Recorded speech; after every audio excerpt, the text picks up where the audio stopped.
The autumn wind carried the scent of coming winter across the dusty streets of Tombstone, Arizona, as old Henry Garrett made his way toward the courthouse steps, where the monthly debt auction was being held. At 72, Henry had seen enough of these grim proceedings to know that desperate times made good people do terrible things. The crowd gathered around the steps was larger than usual, drawn by rumors that something unusual was being offered. For sale, Henry pushed through the onlookers, his weathered hands clutching the small leather pouch that contained his life savings. Exactly $17.35. What's all the commotion about? Henry asked Martha Simpson, the baker's wife who was standing near the front of the crowd. It's terrible, Henry, Martha whispered, her face pale with distress. Poor William Thompson died of fever last week, and his debts are being called in. They're auctioning off everything he owned, including... She couldn't finish the sentence, but Henry understood when he saw what was happening on the courthouse steps. A boy of perhaps 12 years old stood beside the auctioneer, his small frame dwarfed by the men around him. The child's clothes were clean but worn, his brown hair neatly combed, and his green eyes held a mixture of fear and resignation that broke Henry's heart.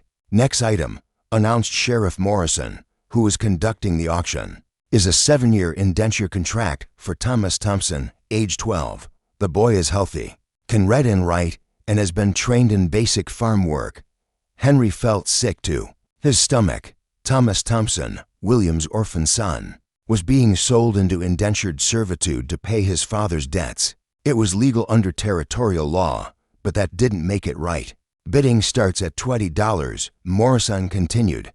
The first bid came from Silas Blackwood, a wealthy mine owner known for his harsh treatment of workers. $20, $25, called out another voice from the crowd. Henry watched young Thomas's face as the bidding continued, seeing the boy's attempts to remain brave, even as his future was being decided by strangers who saw him as nothing more than cheap labor. $30 to Mr. Blackwood, Morrison announced. Do I hear 35? The crowd had grown quiet. $30 was good money for an indenture contract, and most people present couldn't afford to bid higher. Henry looked at the pouch in his hands. $17.35. It was everything he had left after a harsh summer had killed most of his cattle and destroyed his crops. Without that money, he'd have nothing to buy supplies for the winter, nothing to pay his own debts with.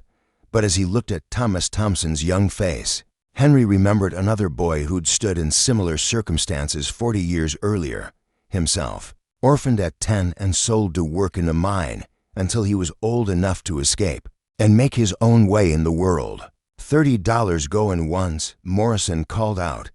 Henry thought about his empty ranch, his failed crops, his uncertain future. At 72, he was too old to rebuild, too tired to start over. The smart thing would be to keep his money and try to survive the winter.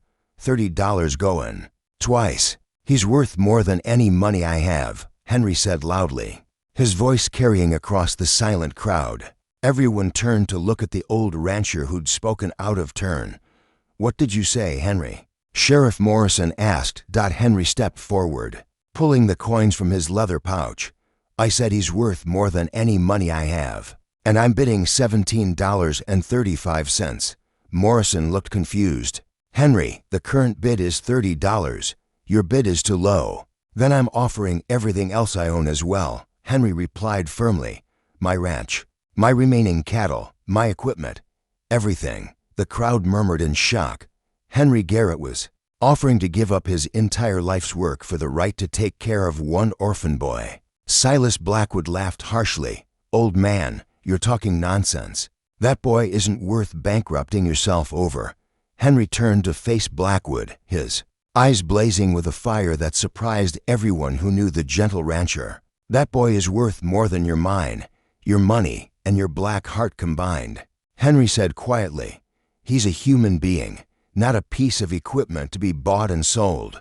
Subscribe to our channel for more incredible frontier stories. You won't believe the sacrifice this man makes for a child he barely knows. Sheriff Morrison looked uncomfortable with the situation that was developing. Henry, you can't bid property in a cash auction. The law requires actual money. Then I'll find the money, Henry said determinedly. He turned to face the crowd.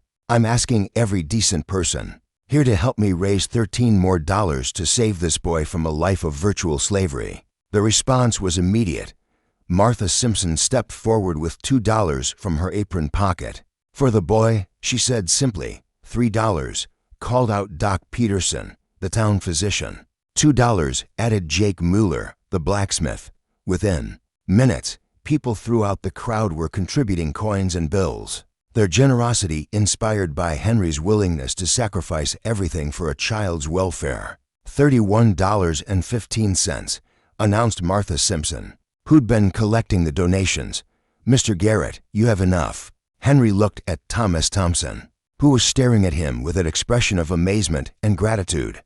$31.15, Henry announced officially. Any other bids? Morrison asked, though it was clear that Blackwood had been shamed out of further participation by the crowd's obvious disapproval. Sold to Henry Garrett for $31.15. As the crowd dispersed and Henry approached the courthouse steps to complete the transaction, Thomas Thompson spoke for the first time since the auction began. Mr. Garrett, the boy said quietly, why did you do this? You don't even know me. Henry knelt down to the boy's level, seeing in Thomas's face the intelligence and character that had convinced him to risk everything. Son, Henry said gently, I know enough. I know you're brave, because you stood up there with dignity when you had every right to be scared. I know you're strong, because you've been taking care of yourself since your father died. And I know you deserve better than being sold like a piece of livestock. As they walked away from the courthouse together, both the old rancher and the young boy understood that something profound had just happened. Henry had given up his financial security, but he'd gained something infinitely more valuable, the chance to make a difference in a child's life. Thomas had been saved from indentured servitude, but more importantly, he'd discovered that there were still people in the world who believed that human dignity was worth more than money. The auction was over, but their real journey together was just beginning. Winter came early and harsh to Arizona territory that year, and Henry Garrett's small ranch felt the bite of the cold winds that swept down from the mountains. The old rancher had been right about his financial situation, giving up his life savings and taking on the responsibility of caring for Thomas Thompson had left him with barely enough resources to survive the season. But Thomas had proven to be far more than the burden Henry had worried he might become. The 12-year-old boy threw himself into ranch work with a determination and intelligence that amazed Henry daily. More importantly, Thomas brought something to the isolated ranch that Henry hadn't realized he'd been missing. Purpose, companionship, and hope for the future. Mr. Garrett, Thomas said one morning as they worked together repairing the roof of the barn, I've been thinking about something. What's that, son? Thomas had taken to calling Henry Mr. Garrett despite the older man's invitations to be less formal. The boy's natural respect and good manners were evidence of the careful upbringing his father had provided before death intervened. I know you spent all your money to get me out of that auction, Thomas said carefully, and I know things are tight here because of it, but I have an idea that might help. Henry paused in his hammering to look at the boy. In the 3 months since the auction, Thomas had grown stronger and more confident, but he'd also revealed a sharp mind for practical matters that impressed Henry. What kind of idea? Well, Thomas said, I've been reading your father's books about ranching, and I noticed that you've got about 50 acres of bottomland near the creek that you're not using for anything. Henry nodded. The land Thomas was referring to was good soil, but Henry had never had the capital or energy to develop it properly. What if we planted vegetables there come spring? Thomas continued. Not just for us, but to sell in town. Fresh vegetables bring good money, especially if you can get them to market early in the season. Henry considered the suggestion. It was a sound idea, but it would require seed money they didn't have, plus a lot of hard work during planting and harvest seasons. That's smart thinking, Thomas, Henry said. But we don't have money for seeds or equipment. Maybe we don't need money. Thomas replied with the optimism of youth.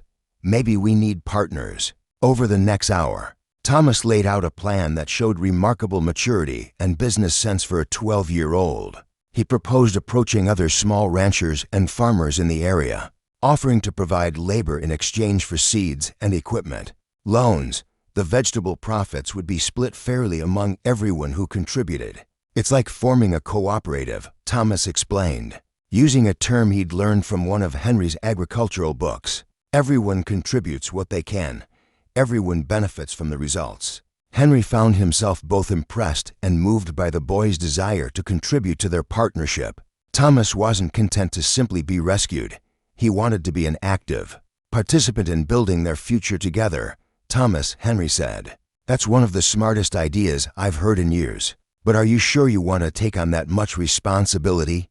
You're still just a boy." Thomas's expression grew serious. "Mr. Garrett, when my father was dying, he made me promise to always work hard and never be a burden on anyone. I know you saved me from a terrible situation, but I don't want to just be grateful. I want to be useful." That afternoon, Henry and Thomas rode into town to discuss the cooperative idea with other farmers. The response was better than Henry had dared hope. The economic hardships that had affected his ranch had hit others as well, and the idea of pooling resources and labor appealed to people who were struggling individually. Within a week, they'd organized a group of 8 families who were willing to participate in what they called the Valley Cooperative. Each family would contribute according to their means. Some provided seeds, others offered tools or equipment, and everyone committed to sharing labor during critical periods. But the most significant support came from an unexpected source. Henry. Garrett called out a familiar voice as Henry and Thomas were leaving Mueller's hardware store. "I want to talk to you." Henry turned to see Silas Blackwood approaching, the same mine owner who'd been bidding against him at the auction 3 months earlier. "What can I do for you, Silas?" Henry asked warily. Blackwood looked at Thomas, then back at Henry. "I owe you an apology," he said, surprising both of them.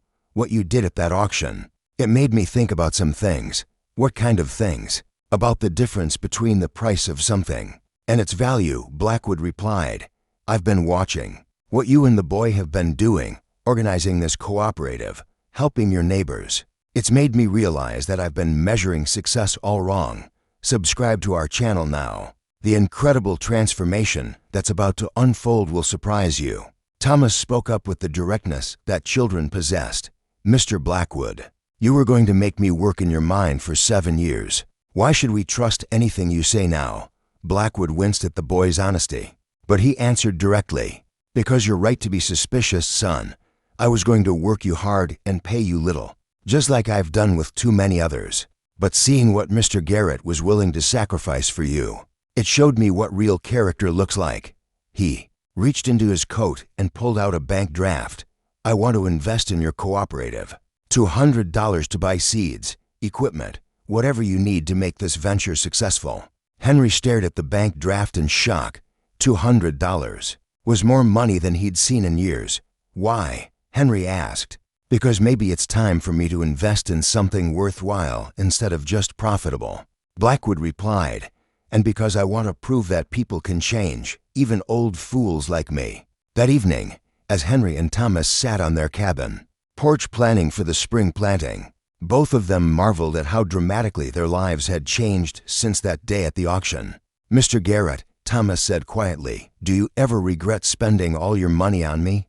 Henry looked at the boy who'd brought purpose and hope back into his life, who'd shown him that generosity could multiply rather than diminish wealth, and who'd helped him build something meaningful from the ashes of his previous failures. "Son," Henry said with complete sincerity, "it was the best investment I ever made."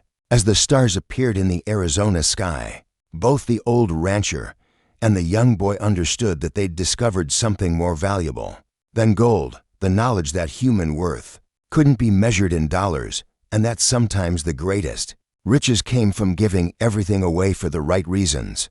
2 years had passed since Henry Garrett had given his last coin to save Thomas Thompson from the auction block, and the transformation in both their lives had exceeded everyone's expectations. The Valley Cooperative had become the most successful agricultural venture in the territory, producing vegetables, grains, and livestock that were sold as far away as California. But more than financial success, The cooperative had created something unprecedented, a community where people supported each other. Through shared labor, shared risks, and shared rewards. At the center of it all were Henry and Thomas, whose partnership had evolved from rescuer and rescued into something that looked remarkably like father and son. Thomas, now 14, had grown tall and strong from good food and hard work. More importantly, he'd developed the confidence and leadership skills that marked him as someone with a bright future. He kept the cooperative's books, negotiated with buyers, and had earned the respect of men twice his age, Mr. Garrett. Thomas said one morning as they reviewed the harvest projections, "I've been thinking about something important." "What's that, son?" Henry replied, though he'd long since given up trying to get Thomas to call him anything less formal. "Next year, I'll be 15, old enough to make some decisions about my future." Thomas paused, choosing his words carefully. "I want you to know that whatever I decide to do with my life, I'll never forget what you did for me." Henry felt a familiar tightness in his chest at the thought of Thomas eventually leaving to pursue his own dreams. In 2 years, the boy had become the center of Henry's world, the son he'd never had, the future he'd never dared hope for. "Thomas," Henry said quietly, "you don't owe me anything. What I did at that auction, I did because it was right, not because I expected anything in return." "I know that," Thomas replied. "That's what makes it so special." Their conversation was interrupted by the arrival of a familiar figure, Sheriff Morrison. But not on official business. Morrison had become a friend and supporter of the cooperative, often stopping by to check on their progress. "Henry, Thomas," Morrison said, dismounting from his horse, "I've got some news that might interest you. There's a man in town asking questions about the cooperative. Says he's a reporter from a San Francisco newspaper. Wants to write a story about what you've accomplished here." Henry felt uncomfortable with the idea of publicity. What kind of story? "The kind that makes heroes out of ordinary people." Morrison replied with a grin. "Apparently, word about your cooperative has spread all the way to California. People are interested in how a group of struggling farmers managed to build something so successful." Thomas's eyes lit up with excitement. A newspaper story could help other communities start their own cooperatives. Think of how many people we could help. That afternoon, they met with Jonathan Hayes, a middle-aged reporter whose genuine interest in their story quickly put Henry at ease. Hayes spent hours interviewing cooperative members, taking notes about their methods, their challenges, and their successes. But it was the story of Henry's sacrifice at the auction that really captured the reporters' attention.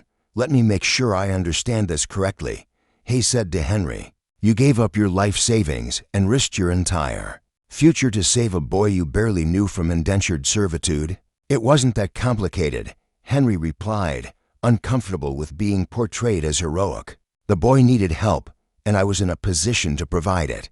Hayes turned to Thomas. "And you responded by helping organize the most successful agricultural cooperative in the territory. Mr. Garrett gave me a chance," Thomas said simply. "I wanted to make sure it wasn't wasted." Subscribe to our channel for more incredible frontier stories. You won't believe the beautiful conclusion to this heartwarming tale. But the most significant moment came when Hayes interviewed Silas Blackwood, whose transformation from antagonist to supporter had been one of the cooperative's most remarkable success stories. "Mr. Blackwood," Hayes asked, "you went from trying to buy this boy's indenture contract to becoming one of the cooperative's major investors. What changed your mind?" Blackwood looked at Henry and Thomas, who were standing nearby. "I saw something I'd never seen before. A man who measured worth by character instead of profit. Henry Garrett showed me that the most valuable things in life can't be bought or sold." The newspaper story, when it was published 3 months later, exceeded everyone's expectations. Worth more than gold. How one man's sacrifice built a community became one of the most widely reprinted articles of the year, inspiring similar cooperative ventures throughout the West.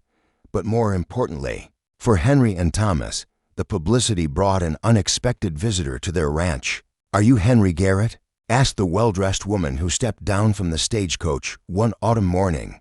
"I am," Henry replied cautiously. "My name is Margaret Thompson.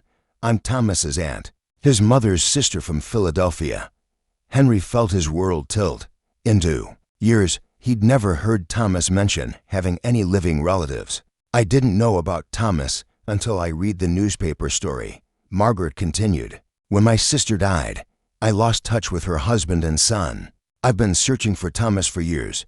Thomas had come running when he heard voices, but he stopped short when he saw the strange woman talking to Henry. Thomas, Henry said gently. This lady says she's your aunt.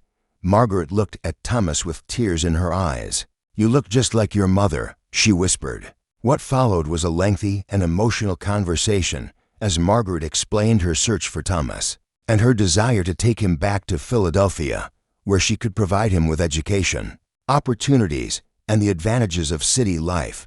Thomas would want for nothing, Margaret assured Henry.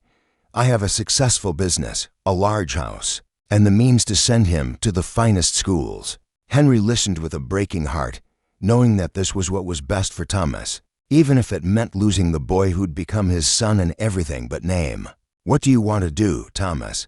Henry asked quietly. Thomas looked between his aunt, who represented a future of opportunity and comfort, and Henry, who represented love, sacrifice, and home. Aunt Margaret, Thomas said respectfully, I'm grateful that you found me, and I'd like to get to know you.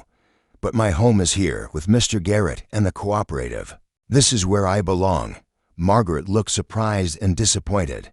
Thomas, I can offer you so much more than this rough frontier life. You can offer me wealth and education. Thomas agreed. But Mr. Garrett already gave me something more valuable. He showed me what it means to sacrifice for others, to build something meaningful, and to measure success by the good you do rather than the money you make. Henry felt tears sting his eyes as Thomas continued. If you're willing, Aunt Margaret, I'd love for you to visit us often. I want to learn about my mother and our family. But I've already found my future, and it's here. 5 years later, Henry Garrett and Thomas Thompson stood together at the dedication of the Thompson-Garrett Agricultural Institute, a school that taught cooperative farming methods to people throughout the American West. Thomas, now 19 and a successful businessman in his own right, had never left Henry's side. The old rancher who'd given his last coin for a boy had received something infinitely more valuable in return, a son, a partner, and the satisfaction of knowing that his sacrifice had created ripples of good that would spread for generations. Don't forget to subscribe to our channel for more amazing stories of sacrifice, love, and the true meaning of wealth from the American frontier. Hit that subscribe button now, because these tales prove that the most valuable investments are the ones we make in other people. Mr. Garrett, Thomas said as they watched young farmers arriving for their first classes. Do you remember what you said at the auction? That I was worth more than any money you had? Henry smiled at the young man who'd become his greatest pride and joy. I remember. You were wrong about one thing, Thomas said with a grin. I wasn't worth more than your money. I was worth everything you had to give, and you gave it all. That's what made the difference. As they walked together toward their shared future, both Henry and Thomas understood that they'd discovered the secret of true wealth. It wasn't about what you could buy, but about what you were willing to give away for love. Your subscription helps us continue bringing these incredible tales of frontier generosity and chosen family to life. Subscribe now and join us for more amazing stories that prove the most valuable things in life cannot be measured in gold,